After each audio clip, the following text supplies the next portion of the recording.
2,000 years ago, in the heart of ancient Rome, an emperor ordered the construction of a building so vast, so ambitious, that even today it would cost billions of dollars. Not a palace, not a temple, but a stadium built for blood. The structure would become the most famous arena in human history, the Colosseum. But here's the question historians and economists still wrestle with. How much did it actually cost to build the Colosseum? In today's money, are we talking millions, hundreds of millions, or something far bigger? And perhaps even more intriguing, if Rome hadn't financed it with the spoils of war, would the empire have been able to afford it at all? And one more twist. If the Colosseum were built today in the United States using modern technology, how long would it take? And how much would the bill be? The answers reveal something astonishing, not just about architecture, but about the power, wealth, and brutal economics of the Roman Empire. When people think about ancient Rome, they often imagine marble temples, triumphal arches, and the legions marching across Europe. But nothing captures the imagination quite like the Colosseum. For nearly 2,000 years, this massive amphitheater has stood as a symbol of Roman engineering, imperial propaganda, and spectacle on a scale the ancient world had never seen. Gladiator battles, wild animal hunts, mock naval battles, public executions, all staged before crowds of 50,000 spectators. But behind the spectacle lies a deeper story, one that rarely gets discussed. Because monuments like the Colosseum weren't just built with stone, they were built with money, logistics, political ambition, and the spoils of war. And once we start asking how much it actually cost, the scale of Rome's power suddenly becomes far more real. Stay with me, because by the end of this story, you'll understand three things: how much the Colosseum cost in modern dollars, how Rome actually paid for it, and why today, building it might actually be cheaper than it was in antiquity. But first, we need to step back to a moment when Rome itself was on the edge of collapse. The story begins in the chaotic year 69 AD, known to historians as the Year of the Four Emperors. After the suicide of Nero, the Roman Empire descended into civil war.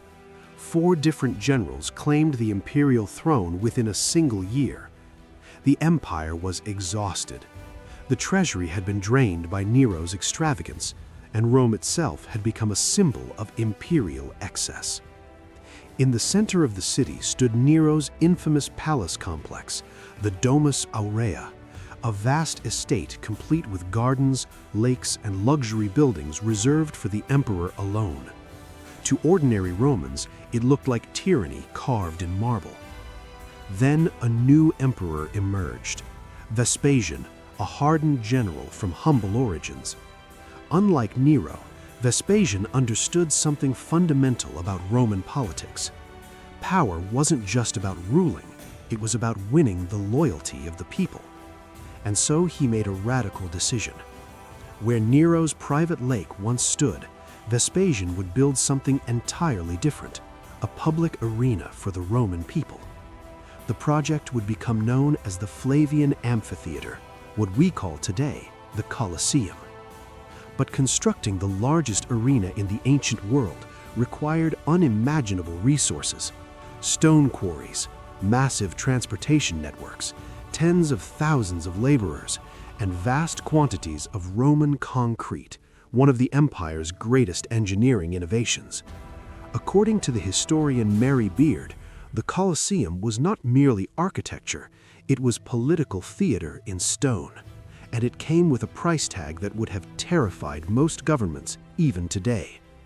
Before we reveal that number, take a second to hit subscribe and like the video if you enjoy deep dives into ancient history like this. It helps the channel grow, and it tells the algorithm that stories from the ancient world still matter. Now let's talk about the cost. Modern historians estimate that constructing the Colosseum required roughly 100 million sestertii, the standard large unit currency of the Roman Empire. To understand that number, we need context. A typical Roman soldier earned about 900 sestertii per year during the early empire. That means the Colosseum cost the equivalent of over 100,000 annual soldier salaries. But converting ancient money into modern currency is notoriously difficult. Historians often estimate value using purchasing power comparisons. In other words, what could that money actually buy? Using this method, researchers generally estimate that one sestertius carried purchasing power roughly equivalent to about 15 to 25 US dollars today, which leads to a remarkable conclusion. The total cost of building the Colosseum would be roughly 2 billion US dollars in modern terms. Yes, 2 billion. And that estimate only includes the main construction phase, because building the Colosseum meant solving enormous engineering challenges. First came the foundation. The site had once been Nero's artificial lake. Engineers had to drain it, excavate the ground, and create a massive oval concrete foundation capable of supporting one of the largest structures ever built in antiquity. Then came the materials. Roman builders transported roughly 100,000 cubic meters of travertine stone from quarries near Tivoli, over 30 kilometers away. Each block weighed several tons. No cranes, no engines, only human labor, animal power, and ingenious Roman engineering. The historian Adrian Goldsworthy points out that Roman construction projects operated with a level of logistical organization comparable to modern military operations. Thousands of workers cut stone in distant quarries. Others transported the blocks to Rome. Engineers assembled the structure using iron clamps and mortar. Meanwhile, artisans sculpted decorative details, corridors, stairways, and seating tiers. The workforce itself may have included 60,000 to 100,000 laborers, many of them prisoners captured during Rome's wars. Which brings us to the most important question: where did Rome get the money? The answer lies in one of the most brutal conflicts of the first century. In 66 AD, rebellion erupted in the Roman province of Judea. The conflict would become known as the First Jewish-Roman War. After years of brutal fighting, Roman legions under the command of Vespasian and later his son Titus crushed the rebellion. In 70 AD, Roman forces captured Jerusalem and destroyed the Second Temple.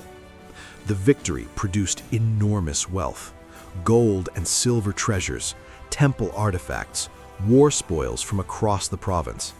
Ancient sources and archaeological evidence suggest that much of this wealth was transported back to Rome. And crucially, it financed the construction of the Colosseum. In fact, an inscription discovered near the Colosseum explicitly states that the amphitheater was built from the spoils of war. Even today, the famous Arch of Titus depicts Roman soldiers carrying sacred treasures taken from Jerusalem. Without this sudden influx of wealth, the Colosseum might never have been built, because the Roman treasury at the time was already under severe strain. After Nero's lavish spending, Vespasian had to stabilize the empire's finances. He introduced new taxes, including the famous tax on urine used by leather workers, an unusual but effective revenue stream.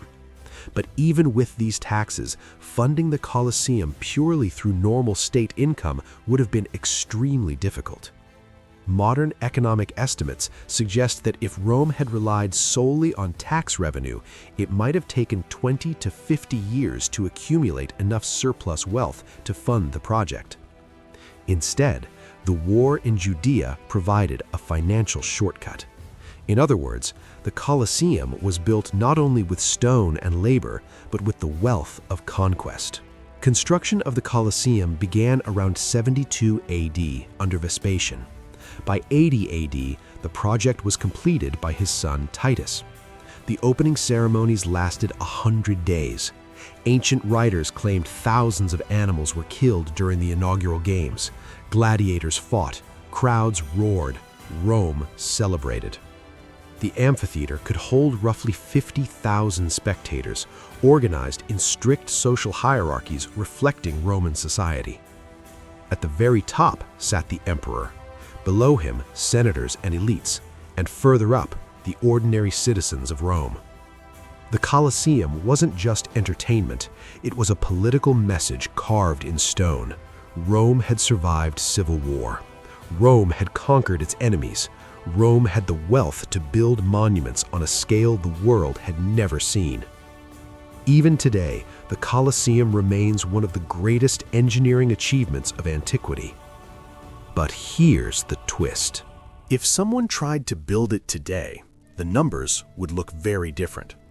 If the Colosseum were constructed in the United States in 2026 using modern engineering standards, safety codes, and accessibility requirements, the cost would likely range between $400 million and $1 billion. Why cheaper than antiquity? Because modern construction technology is vastly more efficient. Crane systems, industrial stone cutting, computer modeling, mass concrete production. A project that took 8 to 10 years in ancient Rome could likely be completed in 2 to 3 years today. Even a faithful stone replica might cost around $1 billion, but a modern stadium structure clad in stone could cost closer to $435 million. Ironically, in terms of economic burden, the Colosseum may have been more expensive for Rome than it would be for us today, which says something extraordinary about the wealth and power of the Roman Empire. But here's a question most people never ask. If the Colosseum was Rome's greatest arena, what happened to the thousands of gladiators who fought inside it? How were they trained? Who owned them? And why did some Roman citizens become celebrities for fighting in the arena? The real world of gladiators is far stranger and far darker than most movies ever show. If you'd like to see a full documentary about the real life of Roman gladiators, let me know in the comments. If you enjoyed this deep dive into the economics behind the Colosseum, make sure to like the video, subscribe to the channel, and turn on notifications so you don't miss future documentaries about ancient Rome. And if you have a theory about the Roman Empire or a topic you'd like us to explore next, drop it in the comments below, because the story of Rome is far from finished. See you next video.